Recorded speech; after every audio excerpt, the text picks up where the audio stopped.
সোজা বার্তা, বোঝাও, নইলে এর ফল ভুগতে হবে। দর্শক, রাশিয়ান রাষ্ট্রদূতের এই হুমকিতে পুরো বাংলাদেশি প্রশাসন এখন নড়ে চড়ে বসেছে। শেখ হাসিনার পাশে এবং আওয়ামী লীগ সরকারের পাশে রাশিয়া সর্বতোভাবে আছে।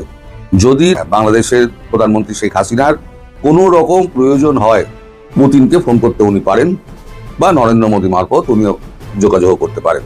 আমি আপনাদের বলেছিলাম যে শহর জুড়ে দেখবেন আওয়ামী লীগের ধীরে ধীরে ধীরে ধীরে মিছিল বাড়ছে, সংক্রমণের মতো সমস্ত জেলায় ছড়িয়ে পড়বে। তারেক জিয়া কোনোভাবেই দেশ চালাতে পারবে না, কারণ ইউনূস যে পরিমাণে বাংলাদেশকে বিক্রি করে দিয়ে গেছে, অর্থনীতি পঙ্গু করে দিয়ে গেছে, সব কটা সেক্টর ধ্বংস করে দিয়েছে, আরো শিক্ষা থেকে শুরু করে সর্বস্তর ধ্বংস করে দিয়ে গেছে ইউনূস।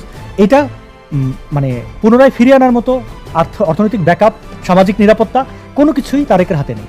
নোয়াখালীতে ছাত্রদলের নেতাকর্মীদের সঙ্গে কার্যক্রম নিষিদ্ধ ঘোষিত আওয়ামী লীগ ও তাদের সমর্থকদের সংঘর্ষের ঘটনা ঘটেছে। এতে উভয় পক্ষের কমপক্ষে 6 জন আহত হয়েছেন। শুক্রবার বিকেলে উপজেলার নোয়ান্না ইউনিয়নের বাঁধেরহাট এলাকায় নিষিদ্ধ ঘোষিত ছাত্রলীগের উদ্যোগে বিক্ষোভ মিছিল ও সমাবেশ অনুষ্ঠিত হয়। এর প্রতিবাদে শনিবার বিকেলে সেখানে বিক্ষোভ মিছিল ও প্রতিবাদ সমাবেশ করে ছাত্রদল। কালাদরব ইউনিয়ন পরিষদের চেয়ারম্যান ও সাবেক ইউনিয়ন ছাত্রলীগের সভাপতি শাহাদাত হোসেন সেলিমের নেতৃত্বে তার বাড়ি থেকে অতর্কিত হামলা চালানো হয়। যখন আওয়ামী লীগ একেবারেই দৃশ্যপটে নেই, যাদের রাজনীতি প্রশ্নের মুখে, নিষিদ্ধ অবস্থায় তারা কোনোভাবে আইসিইউতে টিকে আছে, ঠিক সেই মুহূর্তে আওয়ামী লীগ মাইকে ঘোষণা দিয়ে বিএনপিকে আক্রমণ করছে। এরকম ঘটনা ওই নোয়াখালীতে, ওই সদর উপজেলায়, ওই স্পটেই ঘটেছে। আসসালামু আলাইকুম দর্শক, সিগন্যাল বিডি চ্যানেলের নতুন একটি গুরুত্বপূর্ণ নিউজ ভিডিও নিয়ে আপনাদের মাঝে হাজির হলাম।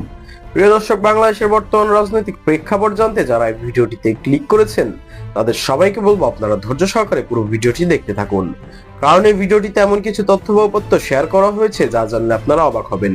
প্রিয় দর্শক, ইতিমধ্যে আপনারা অনেকগুলো ভিডিওর অংশবিশেষ দেখে নিয়েছেন এবং আশা করি দেখেই বুঝতে পেরেছেন আজকের ভিডিওটি কতটি গুরুত্বপূর্ণ এবং আকর্ষণীয় হতে চলেছে। এখনো যারা আমাদের চ্যানেলটি সাবস্ক্রাইব করেননি তাদের সবাইকে বলবো আমাদের চ্যানেলটি সাবস্ক্রাইব করে পাশে থাকা বেল আইকনটা অন করে দিবেন, আর যারা ইতিমধ্যে সাবস্ক্রাইব করেছেন তাদেরকে অসংখ্য ধন্যবাদ। তো প্রিয় দর্শক, চলুন আর কথা বলাবো না, একে একে মূল বিশ্লেষণগুলো দেখে আসি। এখন সব আপনাদের কাগজ যত আছে, মিডিয়া আছে, তাতে আলোচনা হচ্ছে, কাগজে লেখা হচ্ছে এবং সর্বত্র একই আলোচনা যে শেখ হাসিনা দেশে ফিরছেন। ফিরে তিনি বিচারের সম্মুখীন হবেন কি হবেন না সে তো পরের ব্যাপার। এখন শেখ হাসিনা ফিরলে পরে যে অবস্থা হবে, আমার যা আন্দাজ, আর আমি যা যা আন্দাজ করে বলেছি এখনো পর্যন্ত কোনোটাই মিথ্যা হয়নি, যে অন্তত 1 কোটি মানুষ তো ঢাকার বুকে নেমে পড়বে। বিভিন্ন জেলা, উপজেলা, ঢাকা শহর সমস্ত মিলিয়ে 1 কোটি মানুষ নেমে পড়বে। কোথায় পুলিশ, কোথায় সেনা, কোথায় আনসার, কোথায় বিরোধী বাহিনী, কোথায় বৈষম্য বিরোধী ছাত্র, সব হাওয়া হয়ে যাবে। শুধু উনি ঘোষণাটা দিন, এবং দিন ঘোষণা হয়তো খুব তাড়াতাড়ি হতে পারে। যদিও অনেক ক্ষেত্রে যদিও বিধিনিষেধ থাকে, তিনি ঘোষণা নাও দিতে পারেন। তবে আমার কাছে যা খবর, তিনি ঘোষণা করেই ফিরবেন যে অমুক দিনকে আমি ফিরছি। নাহলে আওয়ামী লীগ সমর্থকরা জানবেন কি করে তিনি কবে ফিরছেন? যারা বলছেন তিনি আগাম ঘোষণা করবেন না, তারা ঠিক বলছেন না। তো যাই হোক, গত পরশুদিনই সম্ভবত, এখন আমি ভুলে গিয়েছি ডেটটা, জয়শঙ্করজি শেখ হাসিনার সঙ্গে দেখা করেছিলেন। আমি 2 দিন ধরে খবরটা আপনাদের দিতে পারিনি, কারণ আমি খবরটা পাইনি। কালকে সন্ধ্যেবেলাতে আমি খবরটা কিছুটা জোগাড় করেছি, সম্পূর্ণ পেয়েছি সে দাবি আমি কখনোই করবো না, কিছুটা পেয়েছি।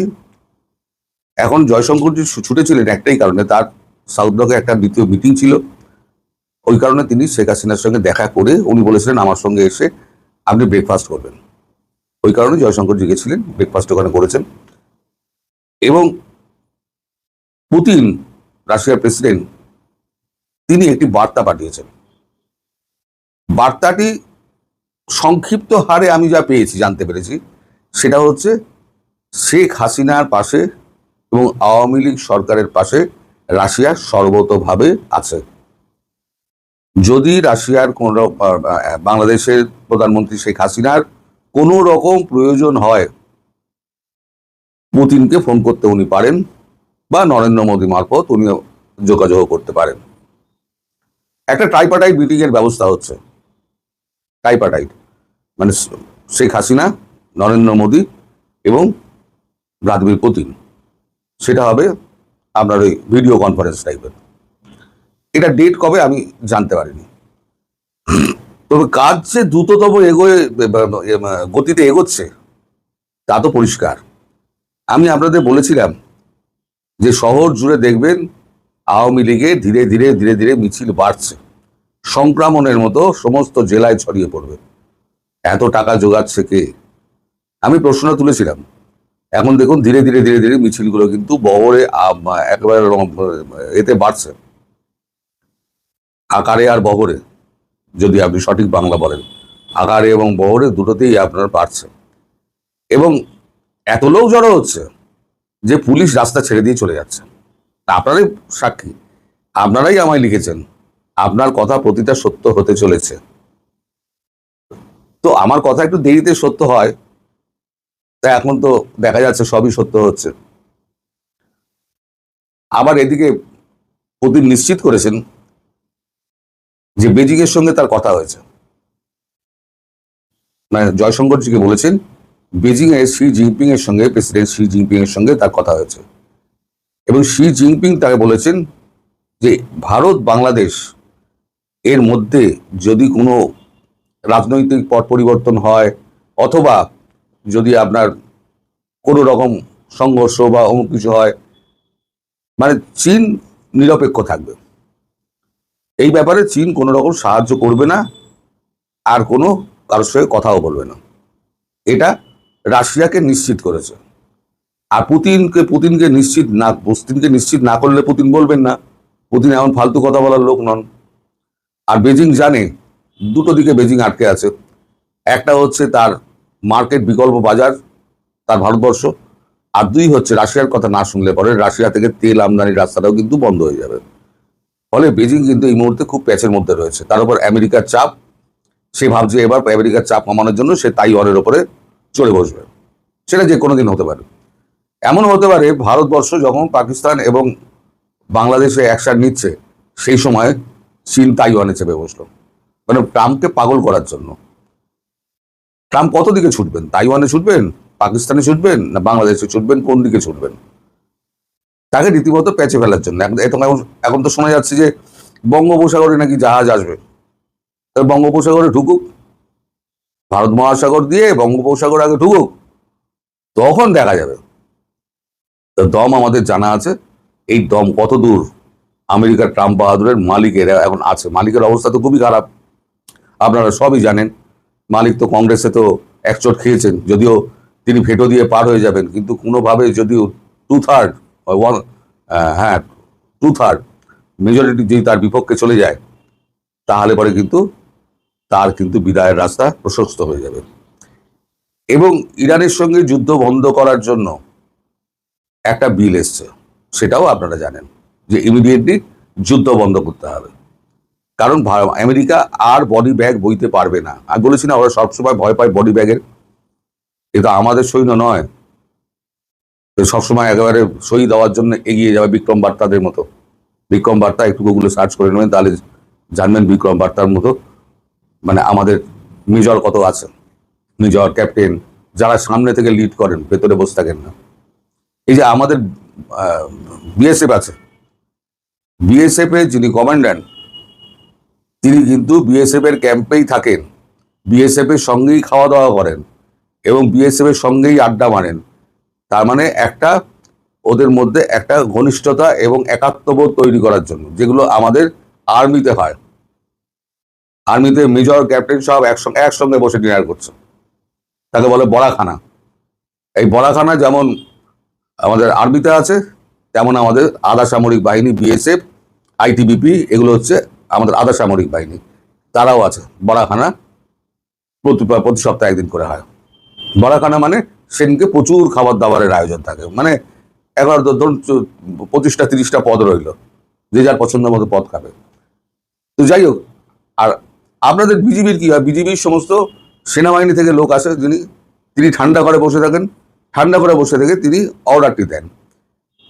কিন্তু যুদ্ধ কি? যুদ্ধ হচ্ছে গিয়ে আপনার একবার তাৎক্ষণিক ডিসিশন নিতে হবে, যে এখানে এই হচ্ছে, এখানে আমি তাৎক্ষণিক ডিসিশন নিচ্ছি।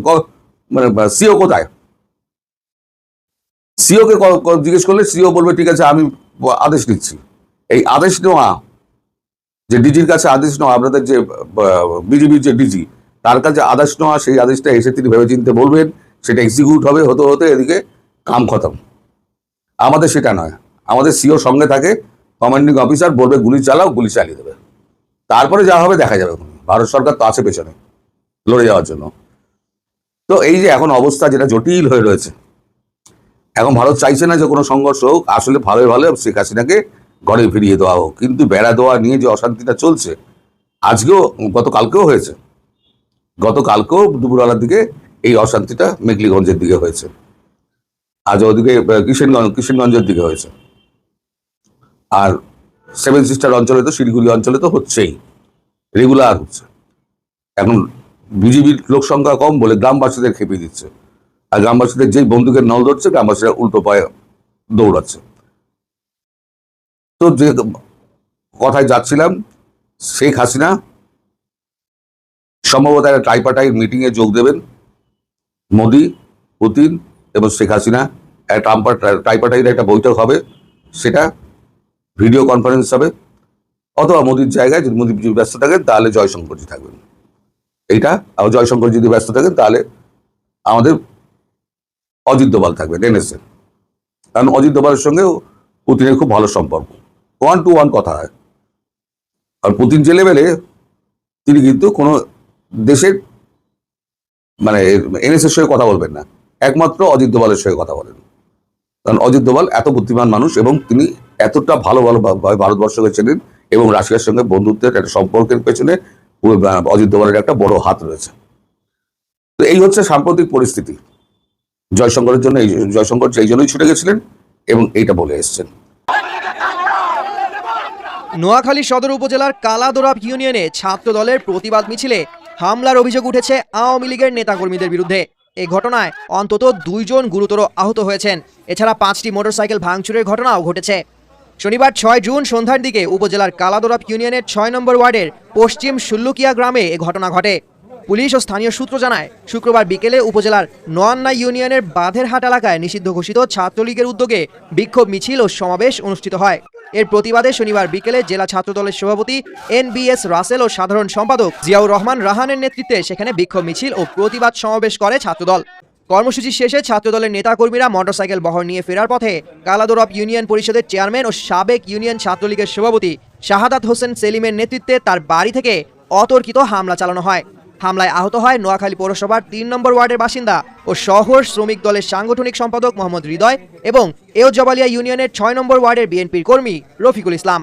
দর্শক, নোয়াখালী সদর উপজেলায় ছাত্রলীগের ব্যাপক শোডাউনের খবর গত 2 দিন ধরে চাঞ্চল্যের সৃষ্টি করেছে, এবং এরপরে গ্রেপ্তার অভিযান শুরু হয়েছে। বেশ কয়েকজন নেতাকর্মীকে গ্রেপ্তার করা হয়েছে, ছাত্রলীগ যুবলীগ উভয় সংগঠনের নেতাকর্মীদের গ্রেপ্তার করা হয়েছে।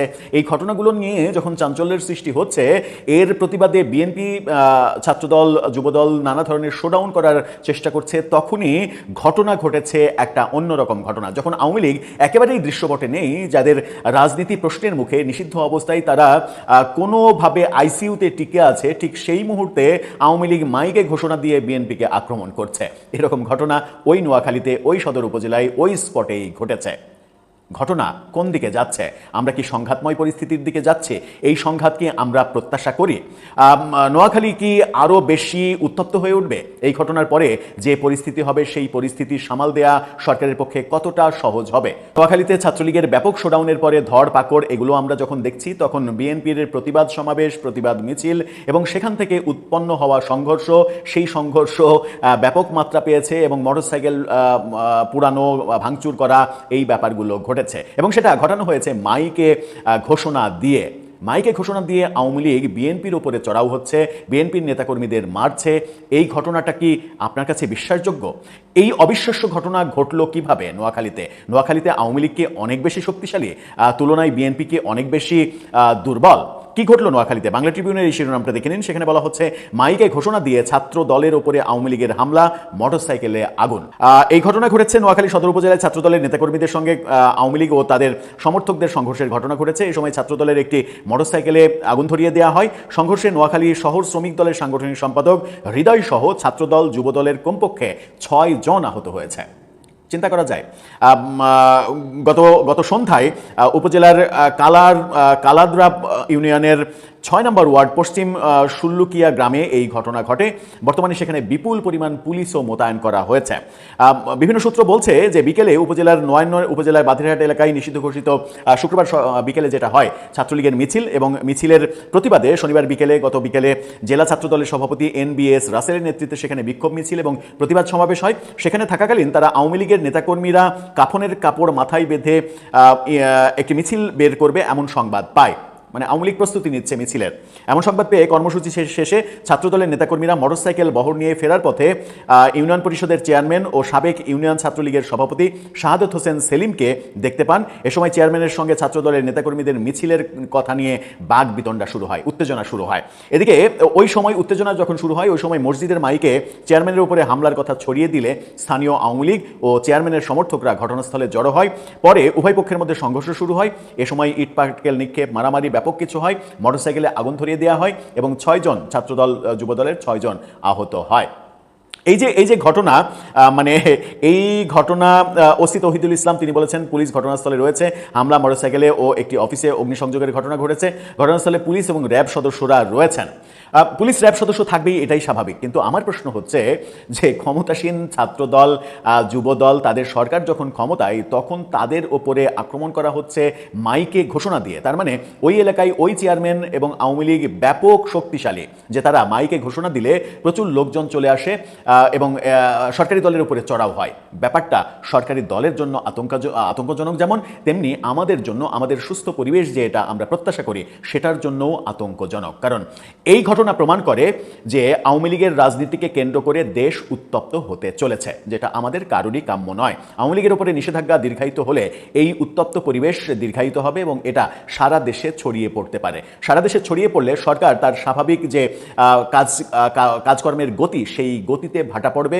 সরকার মানে এক ধরনের বাজে সিচুয়েশনের মোকাবেলা তাদেরকে করতে হবে এবং সিচুয়েশন আস্তে আস্তে কন্ট্রোলের বাইরে চলে গেলে তাদের জন্য বিপদ হবে। সুতরাং এখনই সরকার এটা নিয়ে আশু পদক্ষেপ নেবেন। সেই ক্ষেত্রে কোন পদক্ষেপটা নিলে তাদের জন্য সুবিধা হয় সেটা আওয়ামী লীগের নিষেধাজ্ঞা অক্ষুণ্ণ রেখে তাদের উপরে নিপীড়ন চালানো একটা ওয়ে তারা বেছে নেবেন, নাকি আওয়ামী লীগের উপরে সাথে এক ধরনের অলিখিত সমঝোতা করে তাদেরকে এই ধরনের ধ্বংসাত্মক কর্মকাণ্ড থেকে তারা যেন বিরত থাকে, সেই কারণে তাদের রাজনৈতিক অধিকার ফিরিয়ে দেবেন। প্রিয় দর্শক, ইতিমধ্যে আপনারা আমাদের পুরো ভিডিওটি দেখেছেন। ভিডিওটি দেখে কি জানলেন এবং বুঝলেন অবশ্যই আপনাদের মূল্যবান মতামতটি আমাদের কমেন্ট বক্সে জানাতে ভুলবেন না। এখনো যারা আমাদের চ্যানেলটি সাবস্ক্রাইব করেননি তাদের সবাইকে বলবো আমাদের চ্যানেলটি সাবস্ক্রাইব করে পাশে থাকা বেল আইকনটা অন করে দিবেন এরকম নিত্য নতুন প্রতিদিন গরম গরম নিউজ আপডেট পেতে। ধন্যবাদ সবাইকে।